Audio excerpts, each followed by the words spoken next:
bejo. What is bejo? Beruntung. Kau tahu bejo? Apa itu bejo? Beruntung. Bahasa Maduranya pojur. Kalau bahasa Arabnya sa'id, sa'ud itu adalah beruntung. Orang bodoh kalahnya orang pinter kalah dengan orang bejo, orang beruntung.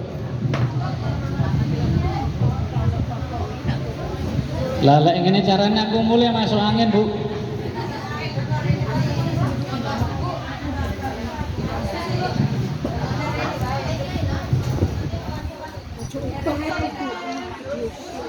Allahumma sholli ala Muhammad. Bisa didengar suara saya? Bisa didengar suara saya? Sing ngomong dhewe tak dongana loro udu. Sing ngomong dhewe tak dongana loro. Sayyidina Ali bin Abi Thalib mengatakan, oh loro udu tenan mari ngene kono. Sayyidina Ali bin Abi Thalib mengatakan as'adun nas salasu khisalin. Orang yang beruntung yaitu orang yang mempunyai 3 macam perkara. Yang pertama, qalbun alimun wa badanun sabirun wa qana'atu bil qalbi. Orang yang paling beruntung menurut Sayyidina Ali, yang pertama qalbun alimun, orang yang mempunyai hati yang alim. Hati yang alim artinya hati yang mengerti. Mengerti kepada siapa? Mengerti atas kekuasaannya Allah Subhanahu wa ta'ala. Jadi kalau orang punya hati tur mengerti, dia paham atas kuasanya Allah Subhanahu wa ta'ala, apabila orang yang semacam ini ditimpa masalah demi masalah, musibah demi musibah, hatinya mengatakan saya punya Allah yang maha besar. Apabila dia ditimpa dengan masalah yang besar, dia mengatakan, masalah yang besar, aku punya Allah yang jauh lebih besar daripada kamu, wahai masalah. Jadi kalau orang punya qalbun alimun, hatinya yang ngerti, alim kepada Allah, paham atas kuasanya Allah Subhanahu wa ta'ala, dia tidak gampang putus asa, apalagi sampai bunuh diri. Wal iyadu. Contoh seperti apa sih hati yang alim? Ketika Isra, ketika Nabi Muhammad SAW berhijrah, Nabi Muhammad di dalam rumah, di situ orang-orang kafir mengepung. Maka Nabi Muhammad menyuruh Sayyidina Ali, wahai Ali, nanti malam saya akan dibunuh oleh orang-orang kafir. Apakah kamu mau menggantikan posisi saya? Sayyidina Ali mengatakan, labbaik ya Nabi, siap wahai Nabi, saya siap menggantikan posisi panjenengan. Itu Sayyidina Ali bin Abi Thalib. Lain lagi kalau Mas Ali. Kalau Mas Ali nggak mau, kenapa? Lawang posisinya dia mau dibunuh kok. Tidak usah jauh-jauh Sayyidina Ali, jenengan umpamanya ada orang mau dibunuh, jenengan suruh menggantikan, dikasih 1 miliar mau nggak? Ya nggak mau. Posisinya mau dibunuh daripada mati, lebih baik barbecue lagi. Apa jenis? Barbecue.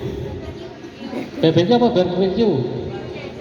Yes, podo ae, sing penting urusannya cek ndang rampung itu ya. Ben cepat selesai urusannya. Tapi tidak dengan Sayyidina Ali bin Abi Thalib, dia mengatakan siap wahai Rasulullah. Akhirnya Sayyidina Ali tidur di tempat di mana Rasulullah mau dibunuh. Rasulullah dengan Sayyidina Abu Bakar keluar dari rumah karena Rasulullah melihat banyak orang-orang kafir, ada yang pegang tombak, ada yang pegang panah, ada yang pegang pedang. Akhirnya turun surat Yasin ayat 9, wa ja'alna min baini aydihim saddaw wa min khalfihim saddaw fa'sainahu fahum la yubsirun. Maka orang-orang kafir itu pun menjadi patung, dia diam seperti patung. Keluarlah Rasulullah membuktikan bahwa orang-orang kafir seperti patung, kepingin membuktikan kuasanya Gusti Allah, diambil itu tanya, disambur-samburkan ke kepalanya orang-orang kafir. Ternyata orang kafir memang betul-betul seperti patung, diam. Lah ini bisa buat jenengan kerjakan. Umpamanya jenengan mau keluar ke majelis, punya juragan yang rewel, bacakan itu. Waja'alna min baini aydihim sadda wa min khalfihim sadda fa'ansaynahum fahum. Surat Yasin ayat 9 dicari, bacakan sebulno nang bun-bunane majikanmu. Untuk mengecek ini manjur apa enggak, ambil panci pukul kepala majikan. Lah enggak meneh marot prei sampean. Surat Yasin ayat 9. Ternyata orang-orang kafir memang seperti patung. Maka keluar Rasulullah bersama Sayyidina Abu Bakar, masuk terus dikejar oleh orang-orang kafir. Di situ dia mentok, tidak bisa ke kiri, tidak bisa ke kanan, yang bisa ke atas. Maka Rasulullah naik ke atas dengan Sayyidina Abu Bakar. Di situ ada goa. Maka Rasulullah masuk ke gua bersama Abu Bakar radhiyallahu taala anhu. Tidak lama kemudian datang orang-orang kafir dengan bersenjatakan lengkap. Ada yang bawa pentung, ada yang bawa pedang untuk membunuh Nabi Muhammad sallallahu alaihi wasallam. Rasulullah masuk ke gua bersama dengan Abu Bakar. Tidak lama kemudian Allah memerintahkan makhluk yang sangat lemah. Apa itu? Al-Ankabut. Apa itu? Apa artinya? Laba-laba. Apa bahasa Jawanya laba-laba? Tolong monggo, kalau bahasa Malang Spiderman. Allah memerintahkan tolong monggo dan membuat sarang di pintu gua, dan juga Allah memerintahkan burung merpati membuat susu. You understand susu? Apa itu? Susu itu kalau bahasa Inggrisnya apa? Salah, milk. Susu. Oh itu susu ya? Allah menyelamatkan makhluk yang paling mulia, yaitu Nabi Muhammad SAW. Geletek bu, apa sih perantara kok Nabi Muhammad bisa selamat? Perantara hanya dengan sarang laba-laba dan susuhnya manuk doro. Geletek napa mboten? Geletek. Orang yang paling mulia dengan sahabat yang paling mulia, ya, orang yang paling mulia, sahabat yang paling mulia diselamatkan oleh Allah tidak dengan ribuan tentara, tapi diselamatkan dengan sesuatu yang sepele. Apa? Sarang laba-laba dan susu daripada manuk doro. Manuk doro itu manuk burung merpati. Geletek. Gitulah terkadang Allah itu menyelamatkan seseorang itu dengan sesuatu yang paling tidak masuk akal.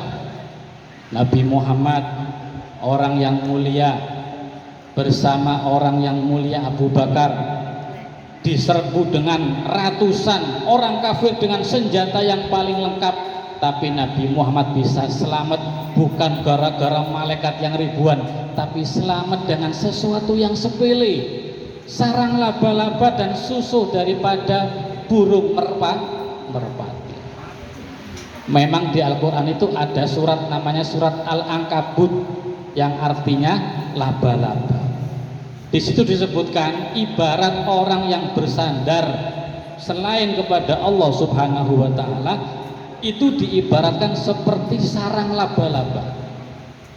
Bagaimana lemah daripada sarang laba-laba? Jenengan kalau mau merusak sarang laba-laba, tidak usah pakai tangan, cukup disebul. Sarang laba-laba akan pecah, akan rusak. Jenengan ngertos mboten sarang laba-laba? Paham ya? Sarang laba-laba niku lho. Paham ya?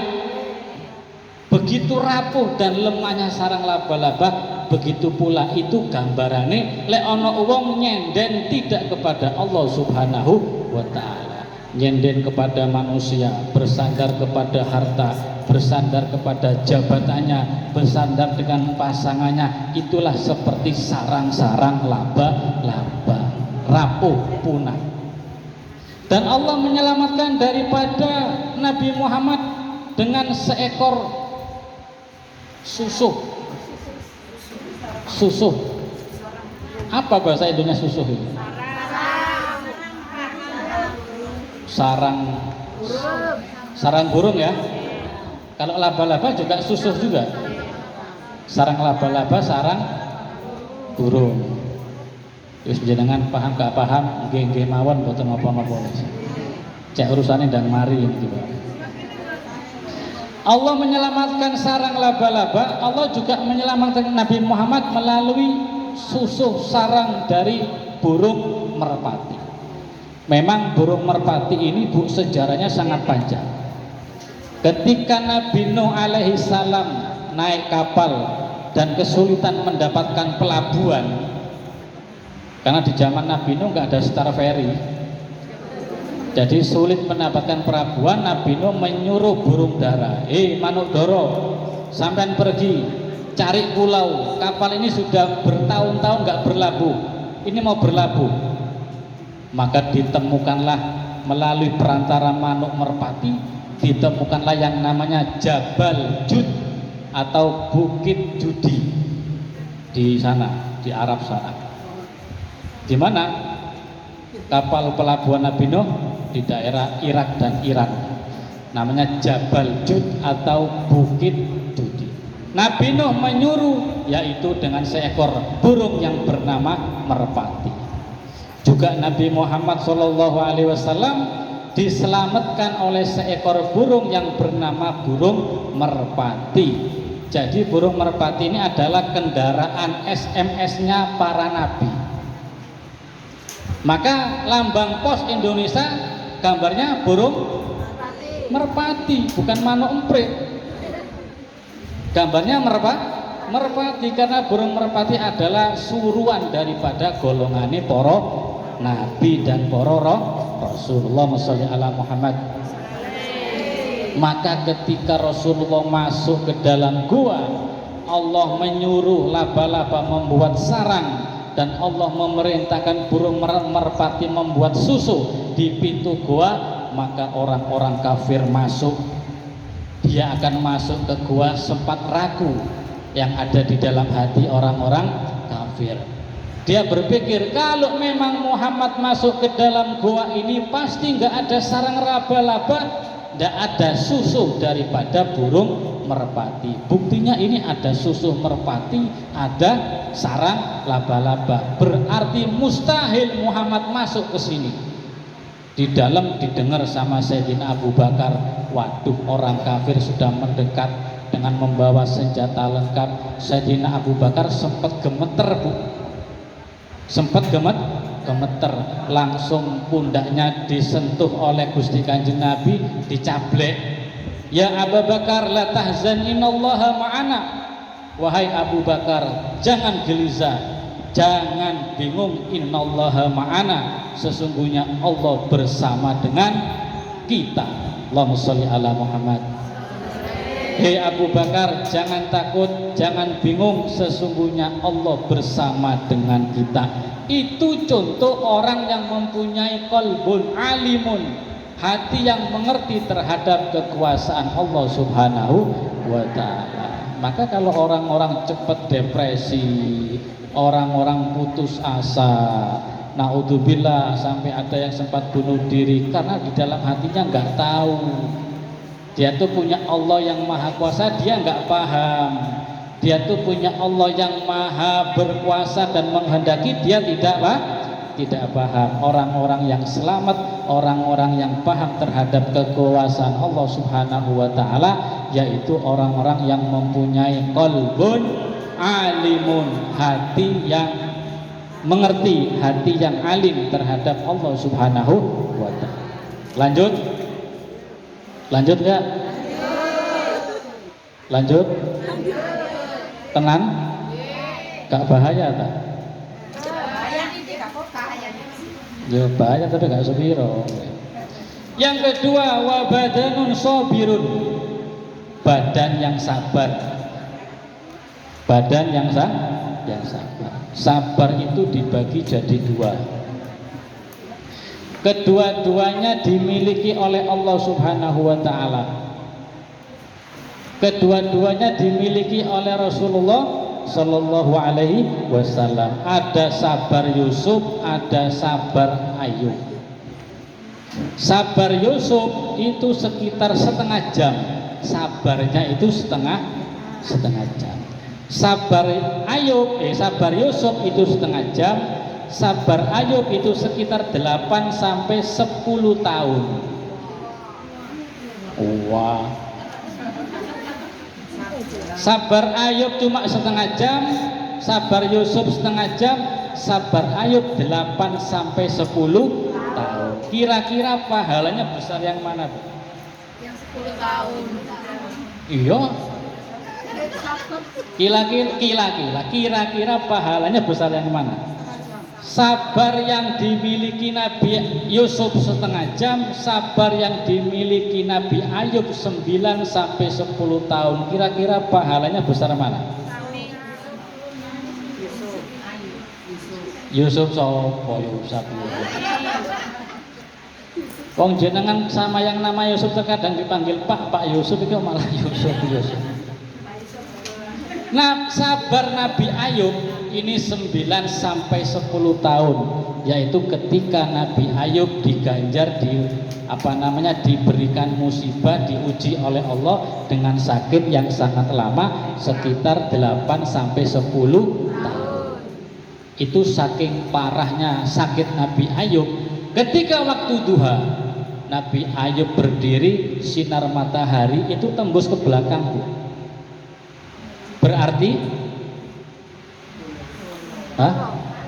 bolong. Duduk sundel bolong iki Nabi ini.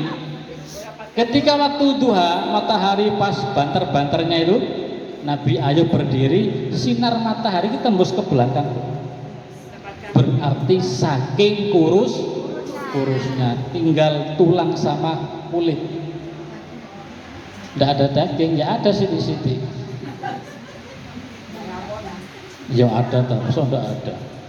Ada siti. Berarti Nabi Ayub ketika duha dia bangun tembus.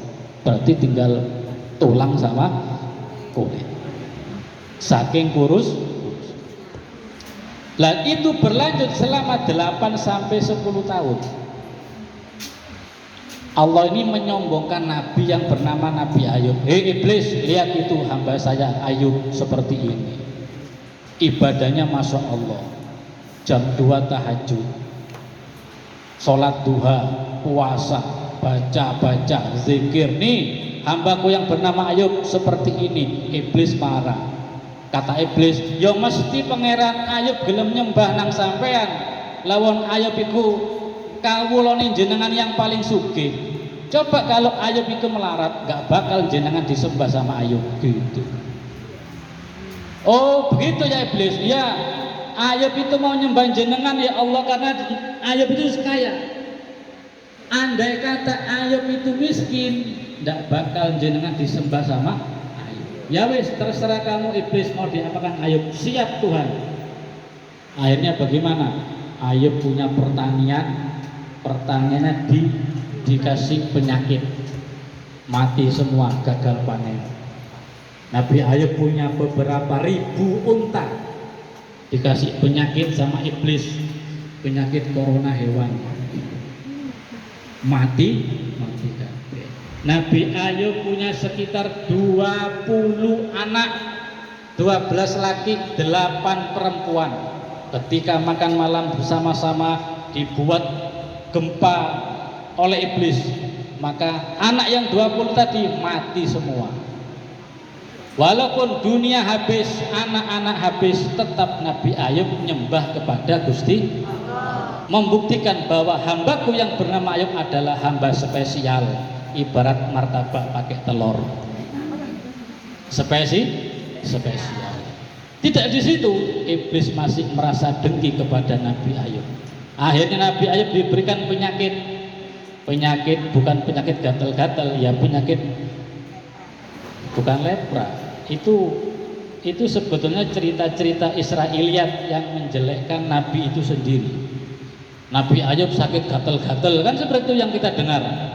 Sampai keluar setnya, keluar ulernya. Kalau dia wudhu, ulernya ditaruh, setelah wudhu ditempelin lagi. Itu cerita-cerita Israiliyat, cerita-cerita yang mana menjelekkan para nabi.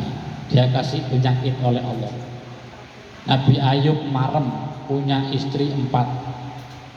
Yang 3 nggak sabar lihat bojone kena penyakitan, nggak sabar minggat.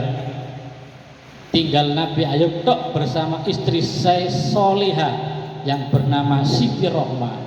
Siapa Siti Rohmah? Siti Rohmah adalah cucu dari Nabi Yusuf alaihissalam.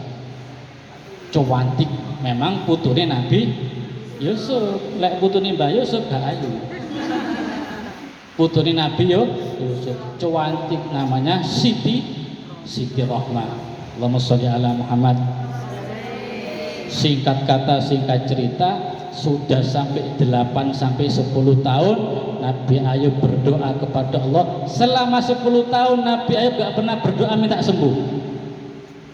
Saking sabarnya manusia, baru terakhir dia berdoa kepada Allah supaya diberikan kesembuhan. Maka pada saat itulah Nabi Ayub mendapatkan kesembuhan. Sabar 10 tahun, sabar Ayub.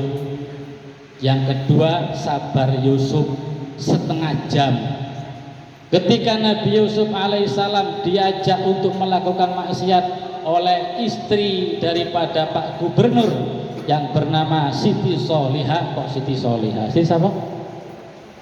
Siapa namanya? Juleha. Siti Zuleha. Ketika Nabi Yusuf diajak berbuat maksiat oleh Siti Zulaiha, yang mana Siti Zulaiha di dalam Al-Quran disebut Al-Mar'atul Azizah, seorang wanita yang mulia, yaitu istri seorang raja. Siti Zulaiha itu adalah istri seorang raja. Diajak bermaksiat, dia nggak mau. Akhirnya diketahui oleh suaminya Zulaiha, disidang, diadili, dan dinyatakan Nabi Yusuf dipenjara. Padahal dia tidak bersalah. Sabar yang hanya setengah jam bisa mengalahkan sabar yang 10 tahun. Coba bayangkan Bu. Kenapa? Sabarnya Nabi Ayub ini sabar yang nggak ada pilihan nih. Diberikan sakit, Nabi Ayub mau sabar tetap sakit, nggak sabar tetap sakit. Gelem iyo iku, gak gelem yo iku. Nabi Ayub sabar yang tanpa pilihan. Tapi sabarnya Nabi Yusuf sabar yang ada pilihannya. Ketika diajak berbuat maksiat oleh Zulaiha, Nabi Ayub punya 2 pilihan antara mau dan tidak mau. Nabi Yusuf memilih tidak mau. Selamat, lebih besar pahala sabar yang ada pilihan daripada sabar yang tanpa pilihan. Makanya sabar Yusuf pahalanya lebih gede daripada sabar Ayub. Sabar yang setengah jam bisa mengalahkan sabar yang 10 tahun. Allahumma sholli ala Muhammad. Dan yang ketiga, wa qanaatu bil qalbi, serta qanaah, menerima apa adanya yang ada di dalam hati. Itulah 3 macam keberuntungan menurut Sayyidina Ali bin Abi Thalib. Yang pertama apa? Qalbun alimun, hati yang mengerti terhadap kekuasaan Gusti Allah. Yang kedua, wa badanun sabirun, badan yang sabar. Dan yang ketiga, menerima qanaah bil qalbi, menerima apa adanya pemberian daripada Allah Subhanahu wa taala. Istilah Jawanya nrimo ing pandu. Allahumma sholli ala Muhammad. Mudah-mudahan apa yang sedikit ini bisa bermanfaat bagi kita semua. Mudah-mudahan menjadikan ilmu yang bermanfaat. Mudah-mudahan kita semua termasuk orang-orang yang sa'idun fid dunya wa sa'idun fil akhirah. Mulia dunia, mulia akhirat. Amin Allahumma amin. Hada minni wal afu minkum. Assalamualaikum warahmatullahi wabarakatuh.